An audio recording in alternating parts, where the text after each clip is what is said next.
बिस्मिल्लाहिर्रहमानिर्रहीम। Dear students, अस्सलाम वालेकुम। मैं स्टार्स के ऑनलाइन पोर्टल पे आज फ़िज़िक्स का T1 जो क्रैश टेस्ट है उसको डिस्कस करने जा रहा हूँ। ये आपका फ़िज़िक्स का पहला टेस्ट है और इसके जो सिलेबस की अगर बात करें हम तो ये मेजरमेंट का सिलेबस है। इसमें जो बच्चे रेगुलर हमारा ये LMD कैट ले रहे हैं, यानी जिन्होंने MD कैट सेशन में जो स्टडी एंड टेस्ट सेशन जो आपका ख़त्म हुआ है उसमें बच्चों आपने इस यूनिट का नाम P1 था आपका और इसे आपने मेजरमेंट के नाम से आपने वहाँ तैयार किया। चैप्टर 1 इसका सिलेबस है। आज हमारा ये जो पहला T1 क्रैश का टेस्ट है 200 MCQs का, उसमें फ़िज़िक्स का जो पोर्शन है वो किस यूनिट से है, वो है मेजरमेंट से, और इससे अगला जो है वो आएगा आपका मोशन एंड फोर्स से। तो हम इसे डिस्कस करेंगे स्टार्स के ऑनलाइन पोर्टल पे। स्टार्स हेड ऑफिस अल्लामा इकबाल टाउन की तरफ से ये जो पोर्टल दिया गया है इसके ऊपर हम आज अपना फ़िज़िक्स का जो पहला टेस्ट है क्रैश सेशन का वो डिस्कस करेंगे। तो यहाँ 2-3 तरह के स्टूडेंट हैं। एक जो LMD कैट ले रहे हैं, यानी जिन्होंने स्टडी एंड टेस्ट सेशन ले लिया है, अब वो क्रैश लेंगे, अब फिर इसके बाद ग्रैंड टेस्ट लेंगे।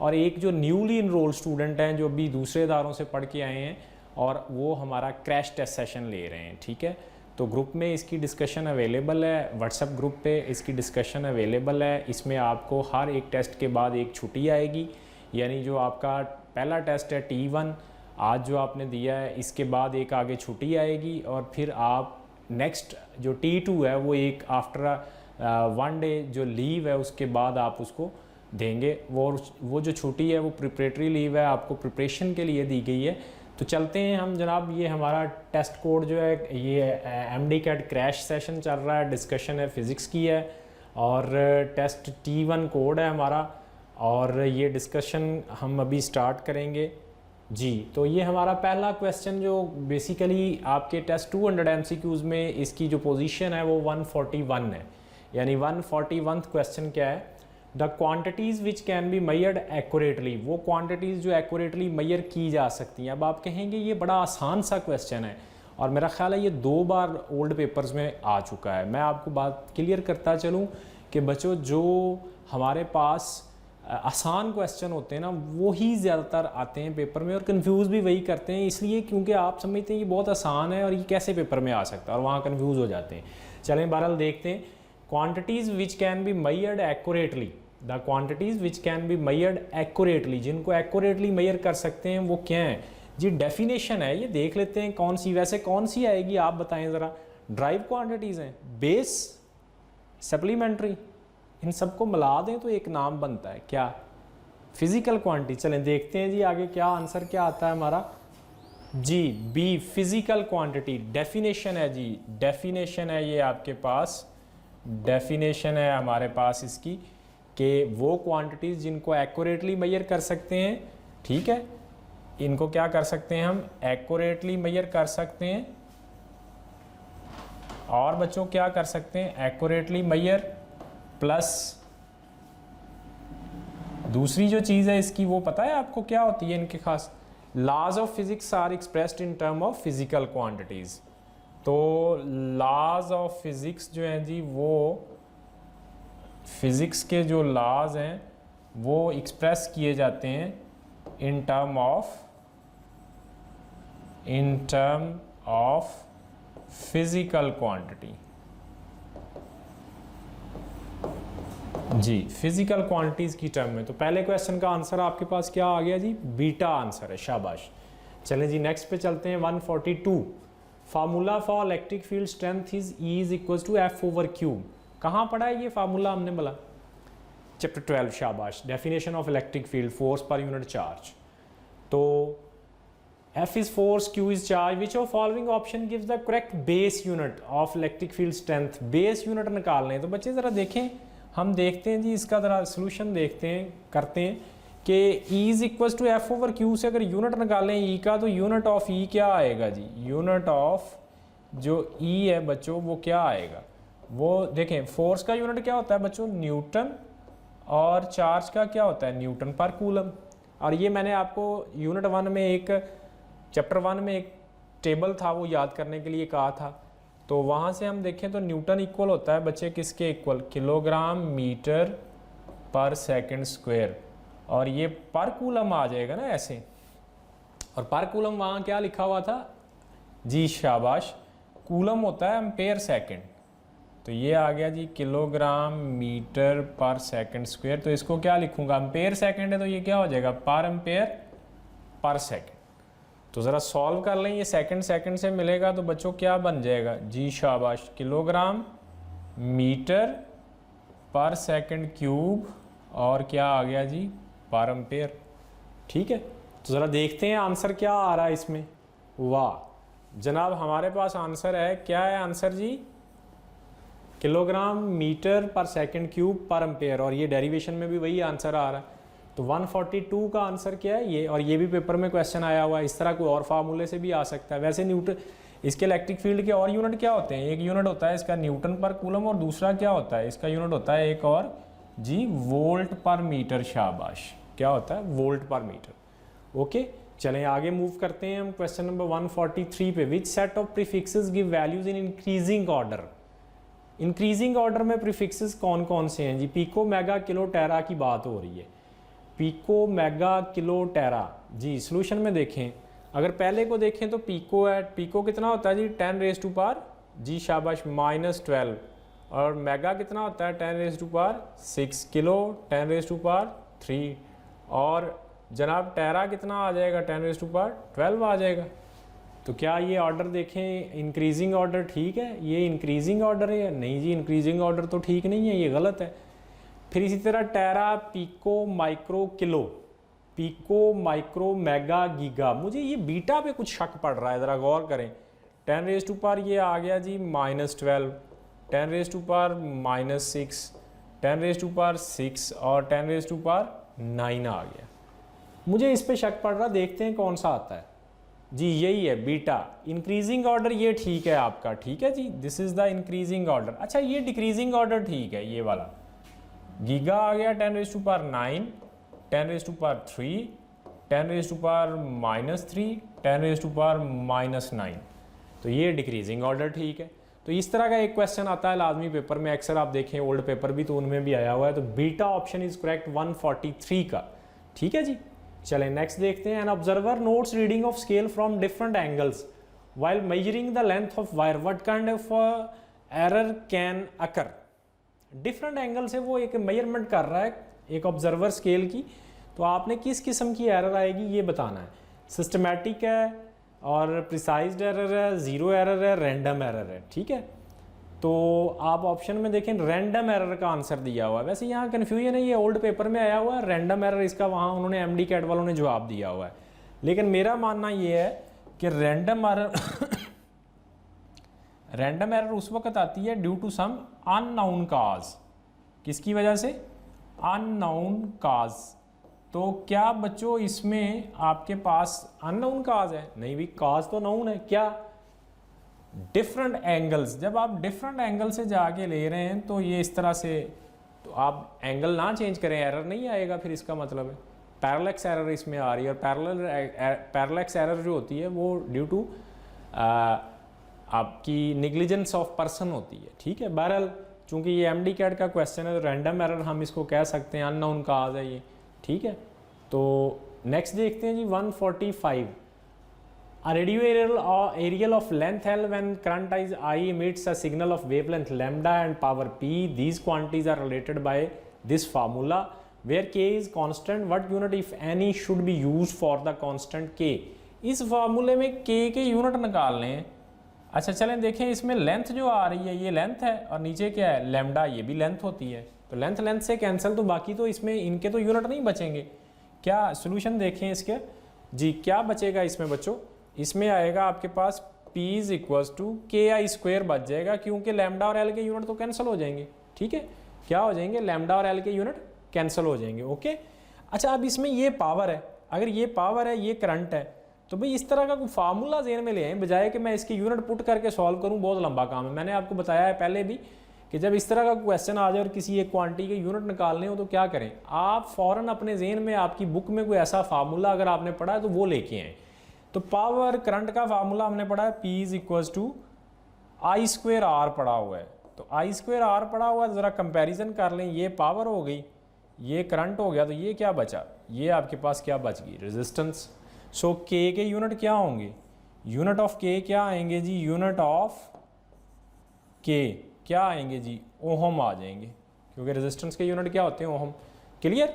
चलें जी नेक्स्ट देखते हैं जी, ये ओहम ही जवाब है, इसका आंसर भी क्या है, ओहम। बीटा ऑप्शन आंसर है इसका, this is the answer, beta option. ठीक है।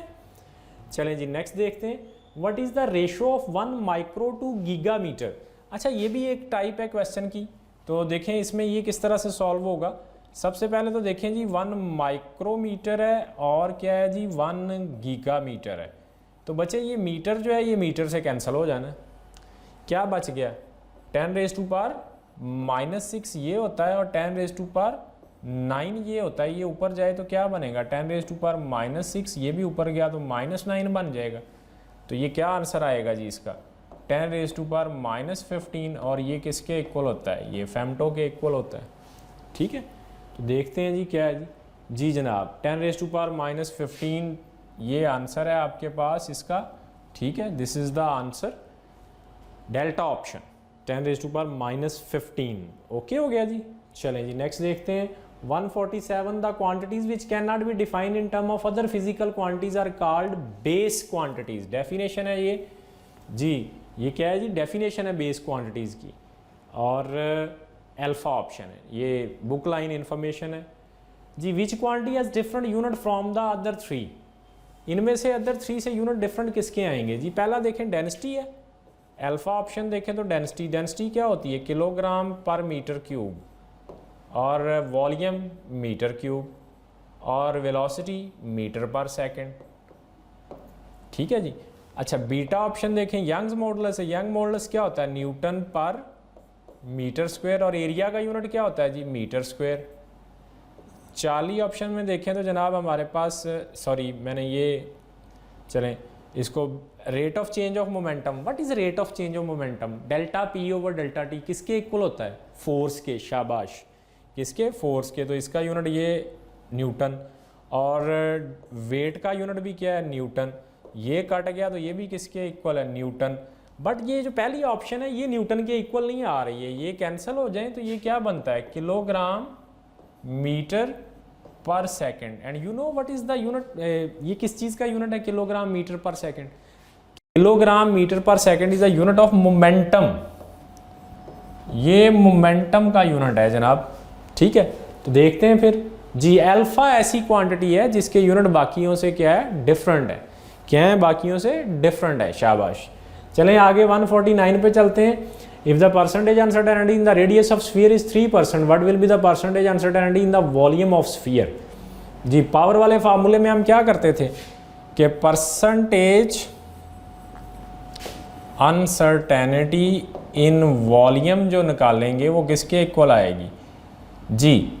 अगर स्फीयर के वॉल्यूम की बात करूं तो कितना होता है, 4/3 πr³। भाई इसमें जो परसेंटेज अनसर्टेनिटी आनी है वो इसकी पावर को इसकी परसेंटेज से मल्टीप्लाई करने से आनी है, तो इसकी पावर कितनी है 3 multiply by percentage uncertainty in are. ठीक है, तो कितनी बन गई 3 × 3 = 9, शाबाश। तो क्या 9 किसके इक्वल है, देखें जी delta option, very good, answer आ गया जी delta option. 150 which expression could be correct for the velocity of ocean wave in G, in term of rho the density of sea water, G the acceleration of free fall, H the depth of the ocean, and lambda the wavelength. इनमें से बताना है आपने कि आपकी velocity का formula क्या बनता है। तो मैंने क्या बताया था आपको, कोई भी चीज़ चेक करनी होगी ये किसके इक्वल है तो उसके यूनिट निकाल लें, बेस यूनिट या यूनिट उसके सॉल्व कर लें। चलें हम इसको सॉल्व कर लेते हैं जी। अल्फ़ा को देखें तो अल्फ़ा सॉल्व करते हैं √g, जी बेटे मीटर पर सेकंड स्क्वायर होता है जी, मीटर पर सेकंड स्क्वायर आ गया, और लैम्डा क्या होता है मीटर। ज़रा सॉल्व करें इनको तो क्या बन गया, ये मीटर स्क्वायर और ये क्या आ गया पर सेकंड स्क्वायर, तो ये यूनिट क्या बन गया metre per second, which is equals to what, ये बेटे वेलोसिटी का यूनिट नहीं है, ये स्पीड का या यूनिट ऑफ वेलोसिटी। सो मेरे ख्याल से तो पहला ही वेलोसिटी है, देख लेते हैं क्या जवाब आता है। जी पहला ही वेलोसिटी है, बाकी सॉल्व करने की ज़रूरत नहीं, आप करेंगे भी तो उनका आंसर मीटर पर सेकंड नहीं आएगा। 151 curie is the unit of strength of radiation source which is equal to disintegration per second. Curie basically unit of radioactivity है। क्यूरी जो है जी ये भी रेडियो एक्टिविटी यूनिट है नंबर 1। नंबर 2 इसका एक यूनिट होता है रदरफोर्ड, खैर आपके सिलेबस में नहीं है ये रदरफोर्ड, ठीक है जी। फिर इसका यूनिट होता है डिसइंटीग्रेशन पर सेकंड, डिसइंटीग्रेशंस पर सेकंड।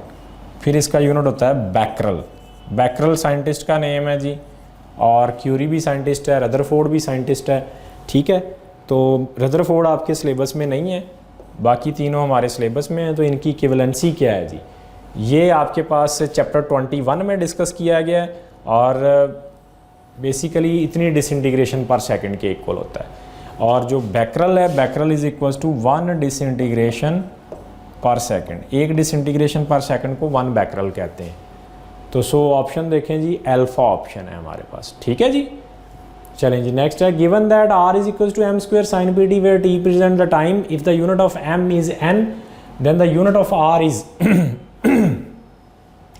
जी आर के यूनिट बताने हैं। तो ऐसा में मैंने क्या आपको बताया था जी कि देखें जब यूनिट निकालने हैं तो इक्वेशन के दोनों तरफ के यूनिट हमेशा क्या होते हैं, इक्वल होते हैं। क्या होते हैं, याद है या भूल गए, स्टडी सेशन में भी आपसे डिस्कस हुआ था।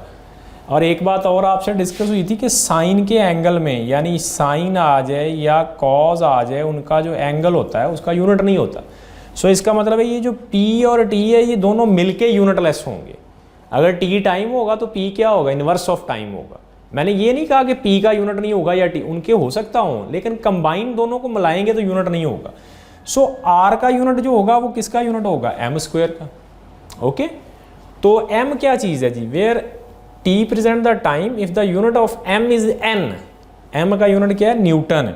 सो यूनिट ऑफ R क्या आ जाएगा, सिंपली यूनिट ऑफ R क्या आ जाएगा बच्चों, वो आ जाएगा न्यूटन स्क्वायर, क्योंकि दिस इज अ यूनिटलेस।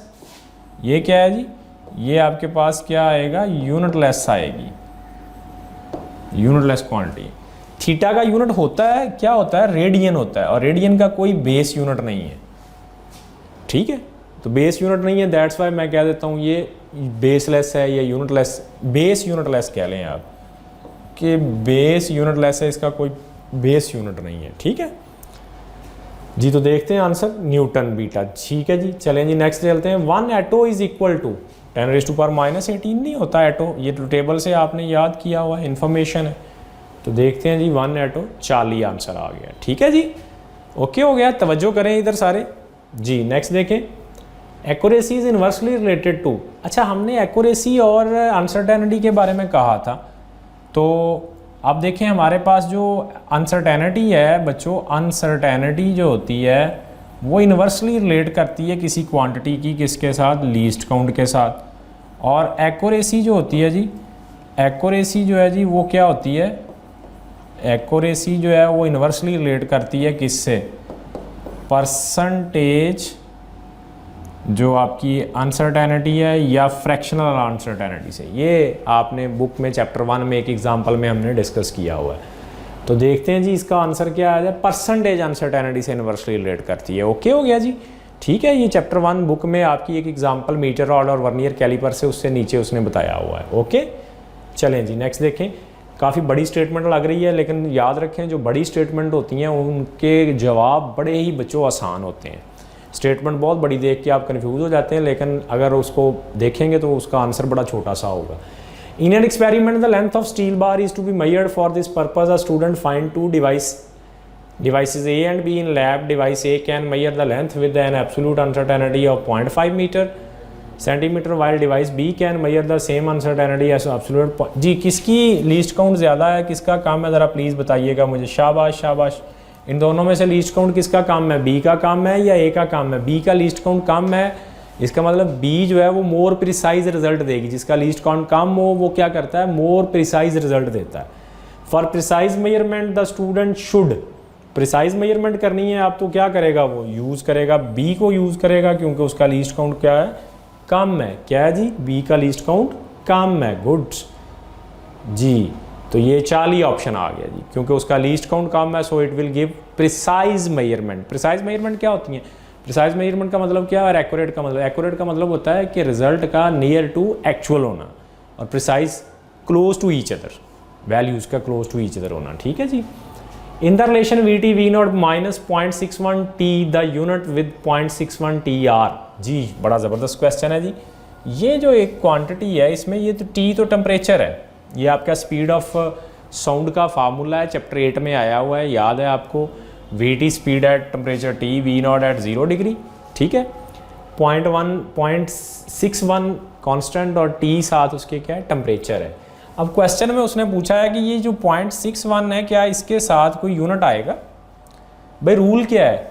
इस टर्म का और इस टर्म का यूनिट क्या होने चाहिए? सेम, बिकॉज सेम क्वांटिटीज़ को हम ऐड या सब्ट्रैक्ट कर सकते हैं। ठीक है। तो ये हमें पता है ये क्या है? स्पीड है, तो इसका यूनिट क्या आएगा? Metre per second. ओके। अच्छा, तो आगे भी स्पीड है, इसका भी क्या आएगा? Metre per second. अब इसका भी क्या निकालना है आपने? Metre per second. तो इसका मतलब है मैं टी का यूनिट पुट करूं तो वो क्या होता है? वो आ जाएगा डिग्री। ओके। तो अब मीटर पर सेकंड कैसे बनेगा? चलें साथ इसके लगा देते हैं हम, मीटर पर सेकंड, लेकिन डिग्री भी आ रहा है, तो डिग्री को ख़त्म करने के लिए फिर क्या होगा साथ इसके? जी डिग्री को ख़त्म करने के लिए साथ इसके पर डिग्री भी आएगा। अब देखिए पर डिग्री जो है ये कैंसिल हो जाएगा किससे? डिग्री से। तो क्या बच गया? Metre per second. So this is the unit of what? This is the unit is attached with 0.61। Okay. तो देखते हैं जी आंसर में क्या आता है। जी 40 ऑप्शन, मीटर पर सेकंड पर डिग्री। ठीक है। पर केल्विन भी आ सकता था, वैसे चेंज इन टेम्परेचर है, ये बेसिकली चेंज इन टेम्परेचर होता है। This is change in temperature. तो चेंज इन टेम्परेचर जो होती है वो आप डिग्री में भी ले सकते हैं, केल्विन में भी ले सकते हैं। ठीक है।